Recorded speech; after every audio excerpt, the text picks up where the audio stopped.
తిరుపతి కొండ మీద వెంకన్న కోసం కోట్లాది మంది భక్తులు, వాళ్ళ కోరికలు, మొక్కులు. ఎంతో ఫేమస్ అయిన లడ్డు ప్రసాదంలో కల్తీ.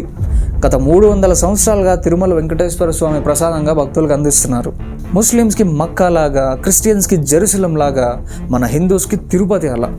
రోజుకి 3 లక్షల మందికి పైగా తిరుమల వెంకటేశ్వరుని దర్శనం చేసుకుని లడ్డు ప్రసాదాన్ని తీసుకుంటారు. అలాంటి లడ్డు ప్రసాదంలో వాడే నెయ్యి, అసలు నెయ్యే కానటువంటి ఒక పదార్థాన్ని నెయ్యికి బదులు వాడి లడ్డూలు చేశారు. ఒకసారో 2 సార్లు కాదు, గత 5 సంవత్సరాలుగా 2019 నుంచి 2024 వరకు మీరు కళ్ళకద్దుకుని తిన్న లడ్డూలంతా కల్తీ అని మొన్న సిబిఐ ఇన్వెస్టిగేషన్ చేసి సిట్ రిపోర్ట్స్లో రివీల్ చేసింది. ఒక్క చుక్క పాలు కానీ వెన్న కానీ వాడకుండా మోనోగ్లిజరైడ్స్, అసెటిక్ యాసిడ్, ఈస్టర్ లాంటి ఎన్నో కెమికల్స్ వాడి గీ టెక్స్చర్ వచ్చేలా చేసి సప్లై చేస్తారు. దాంతో తయారు చేసిన లడ్డూల్ని దేవుడికి నైవేద్యంగా పెట్టి భక్తులకు పంచేవాళ్ళు. తెలుసుగా అలాంటి నెయ్యి తింటే హార్ట్ ప్రాబ్లమ్స్, కొలెస్ట్రాల్ ప్రాబ్లమ్స్ వచ్చి పోతారని 250 కోట్లు బిజినెస్ చేశారు.